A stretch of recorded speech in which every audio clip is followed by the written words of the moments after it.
New Acropolis is an international organisation that promotes an ideal of timeless values. Its aim is to contribute to the development of individuals and societies through its work in the fields of philosophy, culture and volunteering.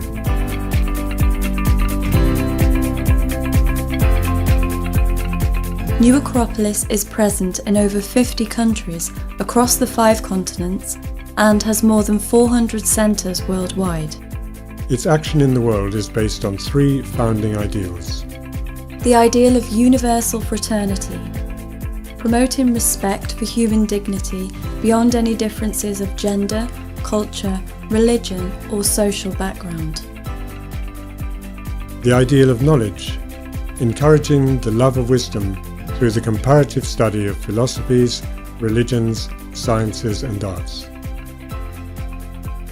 The ideal of development, enabling each human being to realise their best qualities and values as a solid basis for a better world. The president of New Acropolis, Carlos Adelantado, explains how these shared ideals can be achieved.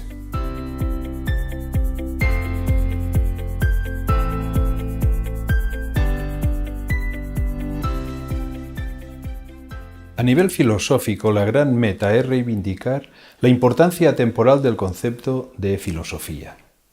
Hoy es una palabra infravalorada y olvidada en el cajón de lo que resulta incluso un poco molesto. Sin embargo, lo natural es preguntarse acerca del porqué de las cosas que nos han sucedido, o que sabemos positivamente que nos van a suceder. Desde este punto de vista, la filosofía es una herramienta necesaria para dar a la existencia un sentido coherente y para tomar conciencia del verdadero protagonismo que cada ser humano puede asumir en relación a su propia vida. También deseo que la fraternidad se vaya abriendo paso en la vida cotidiana, con una transparente realidad, que sepamos valorar cada vez más lo que nos une, por encima de lo que en apariencia nos separa, y que podamos ir más allá de los reflejos superficiales y siempre cambiantes de las personas y de los acontecimientos. La filosofía nos enseña que a mayor percepción interior de lo esencial, mayor evidencia exterior de lo fraternal. Nos esforzamos para que la cultura tenga más presencia en la sociedad.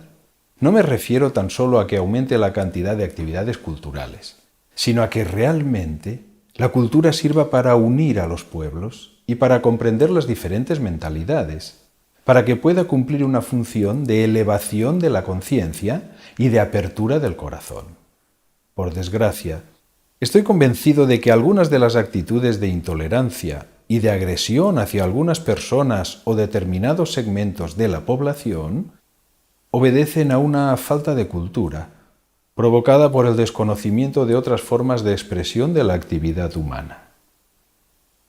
Con el voluntariado, nuestro trabajo aspira a conseguir que el desarrollo interno de cada voluntario vaya a la par que su entrega inegoísta al bienestar común. Todo esfuerzo, todo servicio en bien de los demás puede aprovecharse para entender de manera más consciente el sentido de la vida y al mismo tiempo crecen una serie de fuerzas interiores como puede ser el valor de la solidaridad, la autoestima, la esperanza en un mejor futuro, la empatía y otras muchas. Pero por encima de todo, aumenta la sensación de libertad y la fuerza de voluntad. Mi gran deseo, entonces, es que las acciones de voluntariado no sean solamente unas buenas acciones más o menos útiles, sino que las personas que actúan como voluntarias puedan estrechar sus lazos con la vida.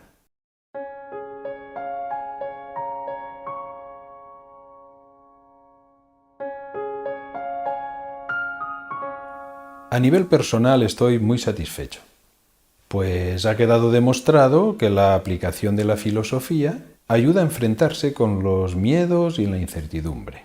Ahora estamos comprobando que la gente que se acerca a nuestras sedes muestra un mayor interés y una auténtica preocupación por entender la vida y al ser humano. Es como si los espejos que reflejaban la realidad se hubieran roto y estallado en 1000 pedazos, y de pronto o no se ve nada o se percibe una realidad diferente. En cualquier caso, esto es un motor que impulsa a caminar hacia el conocimiento de uno mismo. hemos comprobado la utilidad de las nuevas tecnologías que nos han permitido proseguir con nuestra labor, a pesar de las dificultades. No obstante, también ha quedado claro que nada puede reemplazar la calidad del contacto personal. No en vano, la práctica de la filosofía siempre se dio en la antigüedad, en escuelas, en agrupaciones, donde el uso del diálogo como herramienta pedagógica era fundamental, y el reto de alcanzar una armónica convivencia era aceptado por todos.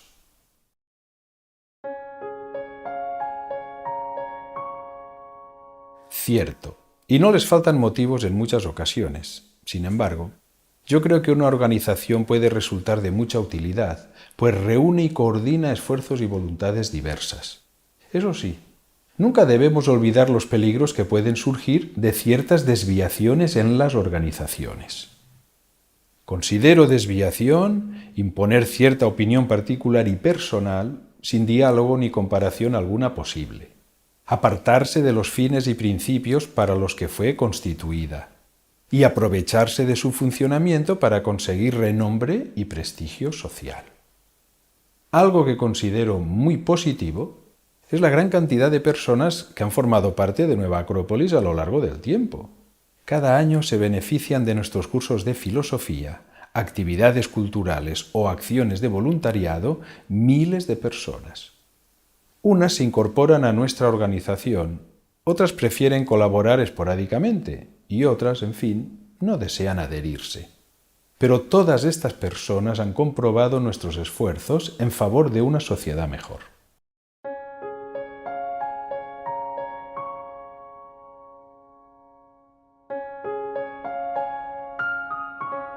Que tienen todo el derecho de hacerlo, que están en su derecho. Dada la maravillosa diversidad y complejidad de la naturaleza humana, no se puede pretender ser querido y aceptado por todos. Está fuera de toda lógica. Yo creo, además, que la crítica puede ser muy constructiva si se consigue desligarla de la malicia y de la carga negativa que muchas veces arrastra. No hay que dramatizar con esto, porque es propio de los seres racionales el analizar, discutir, comparar razonamientos, someterlos a examen y finalmente elegir. Si se eliminara ese derecho a la crítica, estaríamos limitando la libertad humana y eliminando una parte importante de la filosofía, pues el pensamiento crítico de someter a análisis y consideración la misma vida con todos sus condicionantes es muy propio de los filósofos.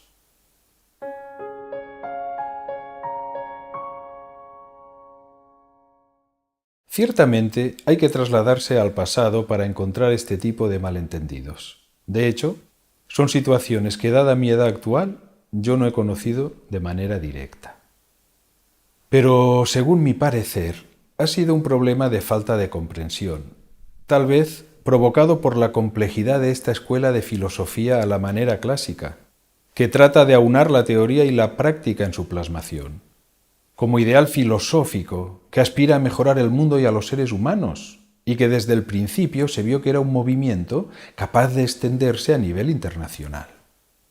Incluso muchos miembros de Nueva Acrópolis de esas primeras épocas, a los que hay que agradecer su esfuerzo y su dedicación, no entendieron muy bien las características profundas de Nueva Acrópolis.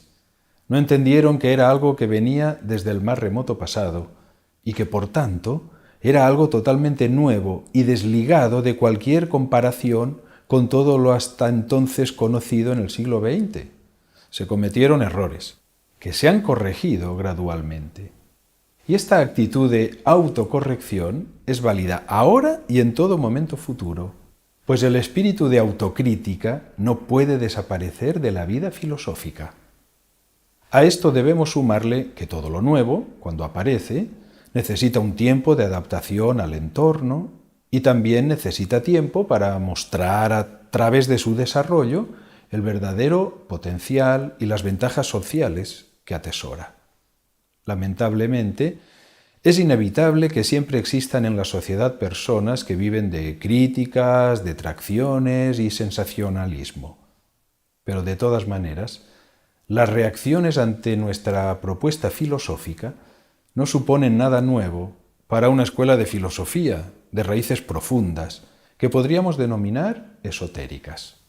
Es una constante que se ha repetido a lo largo de los siglos.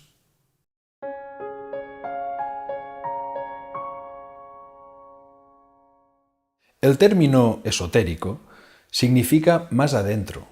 Se entiende, por tanto, aquello que está oculto, que es interior, siendo lo exotérico lo exterior. En Nueva Acrópolis entendemos por esotérico lo interno, el ser de las cosas, lo que se esconde a nuestra mirada, pero que es esencial.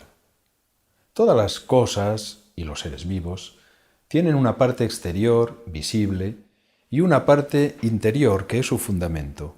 Por ejemplo, un edificio tiene paredes, puertas, ventanas que están a la vista. Esto sería lo exotérico.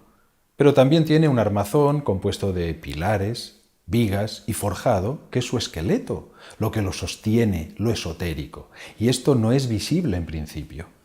En el universo vemos planetas, estrellas, galaxias. Son cuerpos hechos de materia más o menos sutil, son lo exotérico.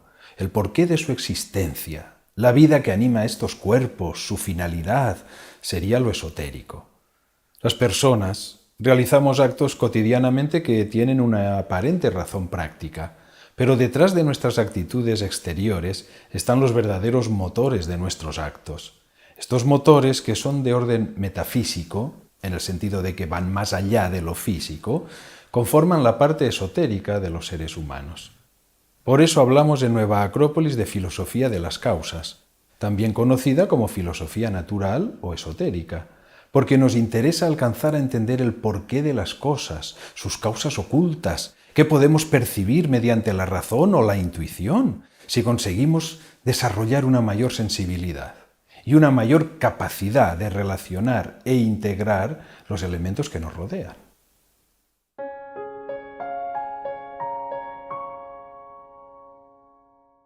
¿Y por qué no? No podemos empeñarnos en negar el legado filosófico de lo que llamamos Oriente, de pueblos como el indio, el japonés, tibetano, chino y otros, sin olvidar el aporte de la filosofía de Occidente. El problema es que todavía existe mucho racismo latente, y no solo en el contexto físico. La vanidad y el racismo intelectual es mucho peor que el racismo físico, y todavía más lo es la soberbia y el racismo espiritual de creerse con la posesión exclusiva de la verdad.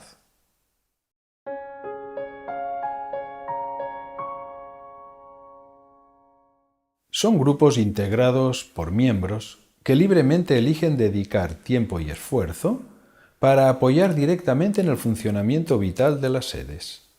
Son además niveles de vivencia, es decir, de experimentación interior y exterior con la puesta en práctica de conocimientos y ejercicios que pueden ayudar a avanzar por el camino de la filosofía como forma de vida, como nos recomiendan los clásicos de Oriente y Occidente. En definitiva, se trata de dar vida a las fuerzas que tenemos dentro y también de conocer y aprovechar las fuerzas de la vida. Estamos hablando de algo importante, y esto supone la existencia de ciertos requisitos en los componentes de estos grupos, como puede ser la honradez y el sentido común, por citar algunos. No todos son admitidos, y esto puede provocar una sensación de frustración en aquellos que no son aceptados y ciertas actitudes hostiles, pero es un riesgo que hay que correr.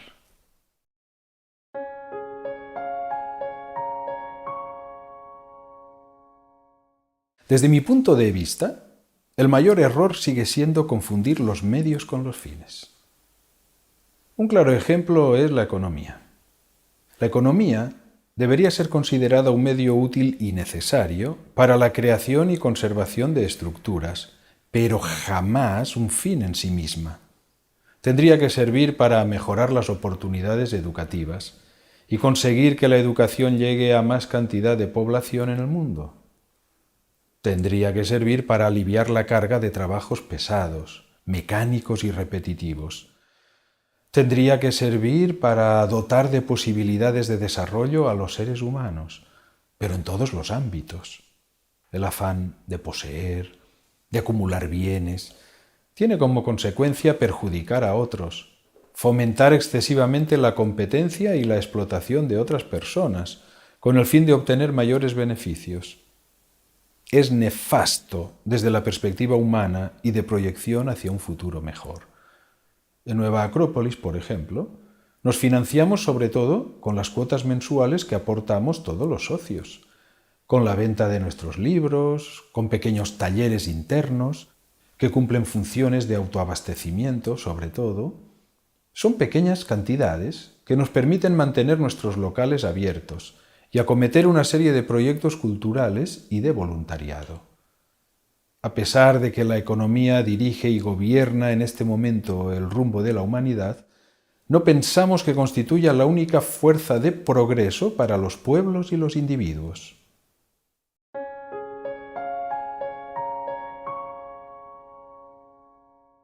Desde hace mucho tiempo esta es la idea dominante que mueve al mundo, y es la idea que ha acabado por imponerse en el campo de la política, de la ciencia, de la economía, de la educación y también, desafortunadamente, de la moral. Ha penetrado en el corazón de nuestros hogares y en el cerebro de la gente. La mentalidad materialista rige la vida de la inmensa mayoría de los habitantes del planeta. ¿Es eso bueno o es malo? Seguramente es una experiencia que necesita vivir la humanidad en su conjunto. Tal vez sea necesario agotar el camino del materialismo para que cobre valor otros aspectos de la existencia humana. Ahora mismo, no es descabellado reconocer que los científicos materialistas han topado con su gran escollo, que es esclarecer cómo de la evolución aleatoria de la materia ha llegado a surgir la conciencia. Sabemos mucho acerca del comportamiento de la materia, pero no sabemos el por qué. La educación, la política y la economía, basadas en el materialismo, también han fracasado. Los pueblos, en general, no son más felices, a pesar de tener más posesiones materiales y más comodidades. En algunas zonas del planeta, muchísimo más que en otras. Hay que reconocer que no se ha podido erradicar el hambre, la pobreza y la tremenda desigualdad que reina en el planeta.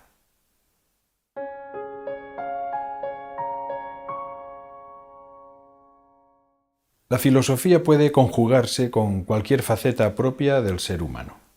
Con el arte, en la capacidad de captación de lo bello, con la ciencia, en su afán de acercarse a lo verdadero, con la religión, en su expresión de lo bueno, y con la política en la necesidad de justicia.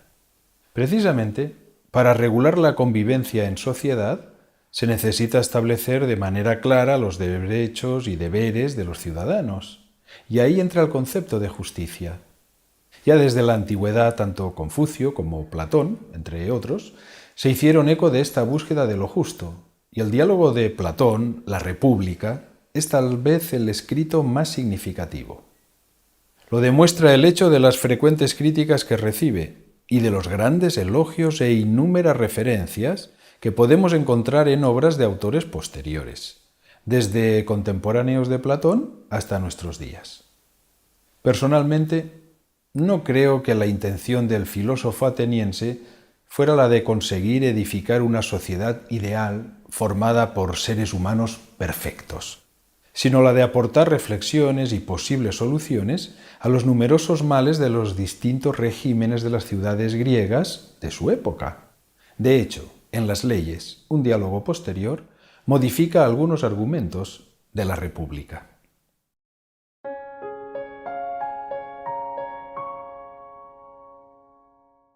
Pienso que también es justo decir que, para la gran mayoría de investigadores e intelectuales desprejuiciados, Platón adquiere la categoría de sabio.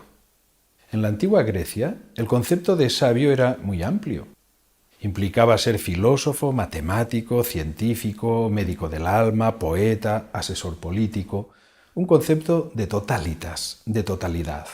Esto es contemplado por Platón, cuando propone una formación ciudadana basada en una educación integral que abarcara los variados aspectos de la naturaleza humana. Aquellos que critican a Platón se olvidan de mencionar las obligaciones que el gran filósofo estipula para la clase dirigente. Ahora mismo, los consejos de Platón siguen siendo válidos, como por ejemplo que los gobernantes deben haber demostrado su amor por el bien común, mediante servicios voluntarios e inegoístas, y su gran amor por la virtud, mediante una vida privada ejemplar. No dispondrán de bienes propios, sino de uso, es decir, no pueden enriquecerse en el desempeño de su cargo. No utilizarán la demagogia para manipular al pueblo. Antes de ser nombrados, serán puestos a prueba para verificar su suficiente capacidad moral e intelectual. El ejercicio del poder debe entenderse como un sacrificio. Y todavía hay más requisitos. ¿Qué les exigimos nosotros a nuestros políticos gobernantes? ¿Qué criterios siguen los partidos para seleccionar a sus candidatos? Es una buena pregunta.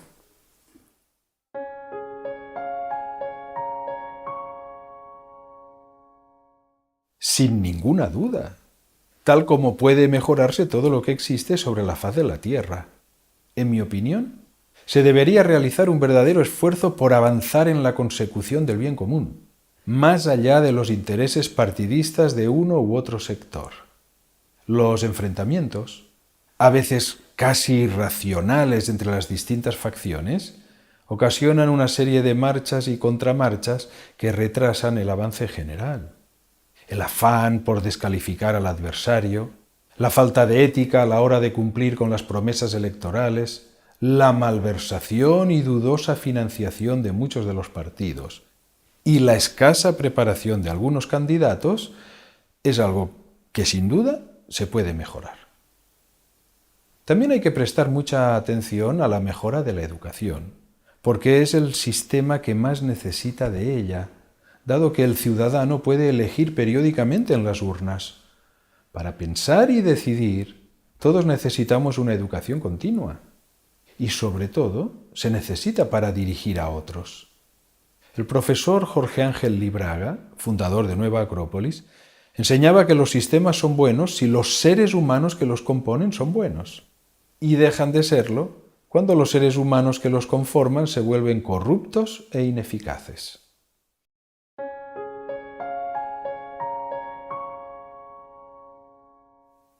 Es la misma que han tenido todas las escuelas de filosofía a lo largo del tiempo, es decir, de absoluto respeto ante las diferentes formas religiosas, pero esas formas no pueden ser impuestas ni dogmáticas.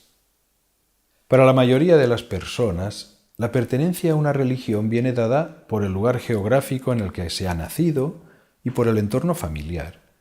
Pero es innegable que a medida que se desenvuelve la capacidad de introspección y de reflexión, tarde o temprano, cada individuo llega a plantearse su postura ante lo que podemos llamar lo sagrado.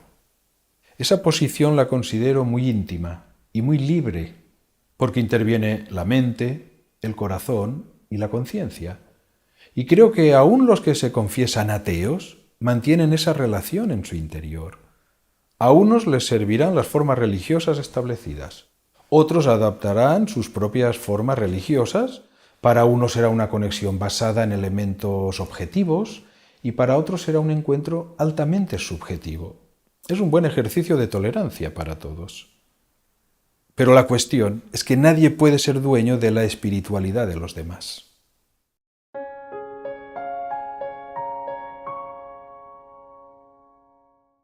Es posible que forme parte de la conexión con ese mundo inteligible y superior del que hablaba Platón. Hay que tener en cuenta que la lógica y sus mecanismos tienen sus limitaciones, propias de un mundo lineal. Pero en una realidad no lineal, las características del tiempo y del espacio son modificadas, y en consecuencia, la conciencia es afectada de manera diferente. Hay un aumento y expansión de la conciencia, que repercute en una captación más profunda y sutil de la realidad. No me refiero al subconsciente ni al inconsciente, sino, si se me permite la expresión, al supraconsciente, una dimensión superior de la conciencia, donde cobra vida un conocimiento sin intervención de los sentidos y donde las experiencias actualizadas están bajo el completo dominio del individuo. Los símbolos nos ayudan a ejercitar las analogías que los relacionan con las ideas superiores.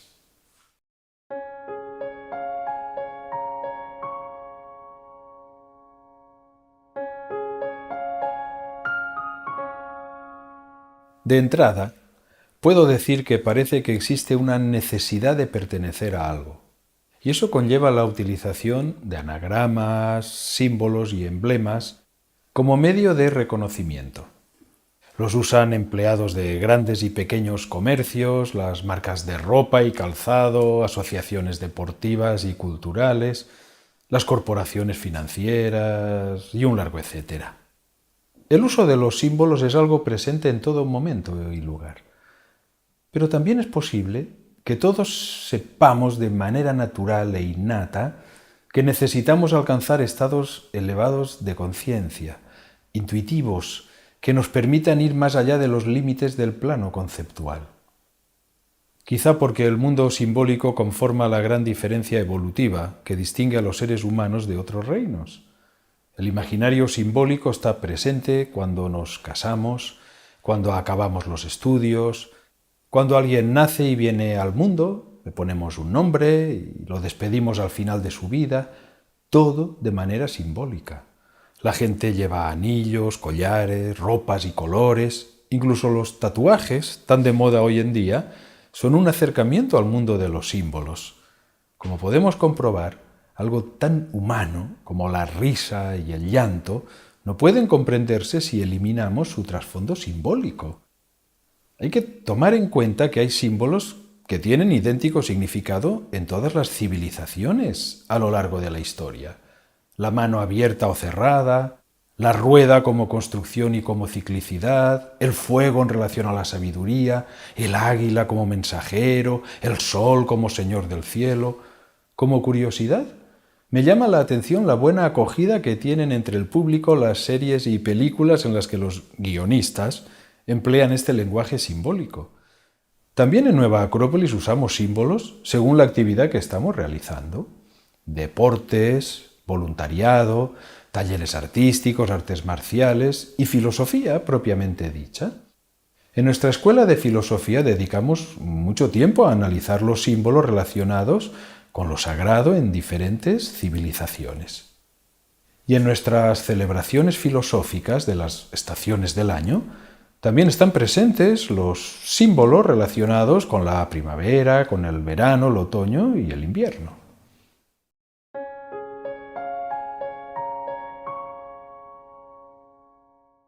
El primer consejo es que aprenda a hacerse preguntas. Si esa persona es capaz de hacerse preguntas y no encuentra la respuesta, tal vez no está buscando de manera eficaz ni en el lugar adecuado.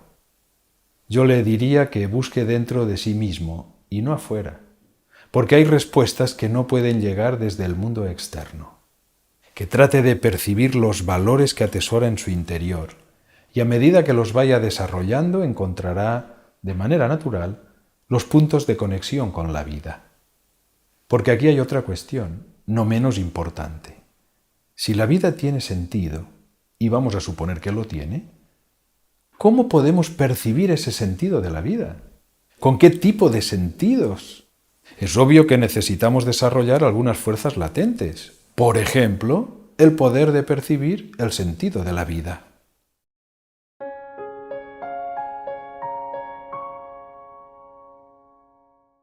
Sin duda alguna en el desarrollo de la conciencia como finalidad y en la educación como medio para alcanzarla. El profesor Jorge Ángel Libraga enseñó desde el principio que educación es la utilización de la cultura para acelerar la evolución humana, para efectuar su transmutación. Insistió en señalar que educar no es torcer o forzar naturalezas, sino liberarlas del yugo instintivo y de las estrecheces psíquicas y espirituales que las aprisionan y son causa de sufrimiento. Y esto es posible, porque todo ser humano nace con determinadas potencialidades y cualidades latentes que puede desarrollar si se le educa de la manera adecuada. Decía el profesor Libraga, que la verdadera pedagogía consiste en informar sin engañar instruir sin politizar y educar sin deformar, con el objetivo de conseguir un ciudadano consciente, feliz y útil, que sepa manejar las manos, el corazón y la mente. Y quizás también pueda actualizarse un elemento superior a lo estrictamente mental, como puede ser la imaginación y la intuición, para conocer el mundo donde viven los grandes ideales, las ideas arquetípicas, los más puros sueños.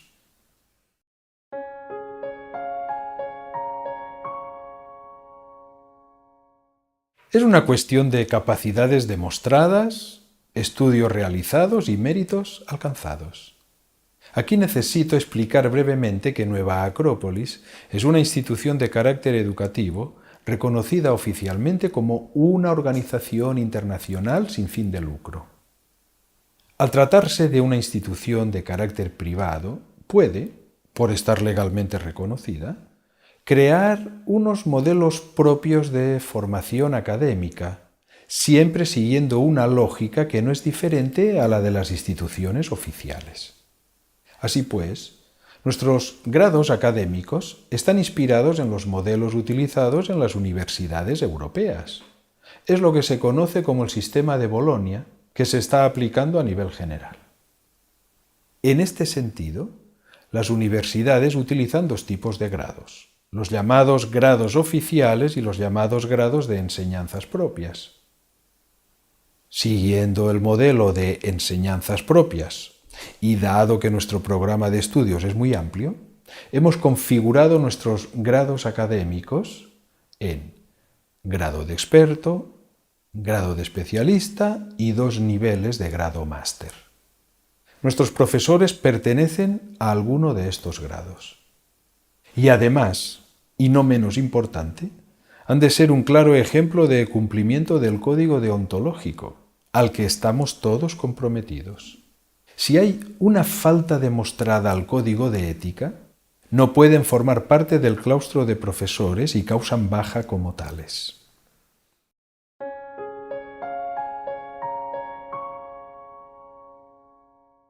De todos los éxitos y logros que se han acumulado en los 65 años de vida de este ideal filosófico, voy a resaltar el haber conseguido que la convivencia y la fraternidad sea una realidad en miles de jóvenes de los 5 continentes, pues Nueva Acrópolis está conformada por mujeres y hombres de todas las razas, de diferentes culturas y creencias religiosas o de ninguna, de todas las condiciones sociales. Para nosotros, la categoría de ser humano está muy por encima de cualquier otra consideración sectaria. Nuestra labor proporciona conocimiento, con un enfoque ecléctico y no dogmático, y ha sido reconocida en varios países como de interés público. ¿Qué tenemos que lograr? Tenemos que encontrar la manera adecuada de ser correctamente comprendidos. Tenemos que conseguir que nuestra voz llegue a vibrar en muchos más corazones para que puedan encontrarnos todos aquellos que nos están buscando.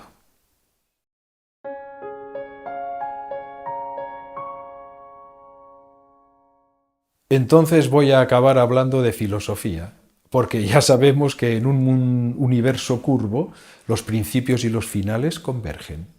Y vuelvo a afirmar su necesidad y su utilidad. Filosofía es establecer una relación verdadera entre los conocimientos objetivos que tenemos del mundo y la subjetividad de nuestra parte interna, que no por ello es menos real, más bien es otra realidad. Una relación verdadera es que los actos respondan a una manera de sentir y de pensar, y ese sentir y pensar debe ser acorde a la unión y síntesis de nuestras experiencias objetivas y subjetivas, es decir, a nuestra experiencia de la vida. Esto implica que, con una correcta actitud, la filosofía particular de cada ser humano mejorará con el tiempo, pues nuestras experiencias de vida también pueden ser cada vez más profundas y más sutiles. Nueva Acrópolis es un campo de experimentación, externo e interno, que ofrece la posibilidad de mejoramiento individual y de mejoramiento colectivo. Nueva Acrópolis es un mundo pleno de posibilidades, tal como la vida misma es filosofía en acción.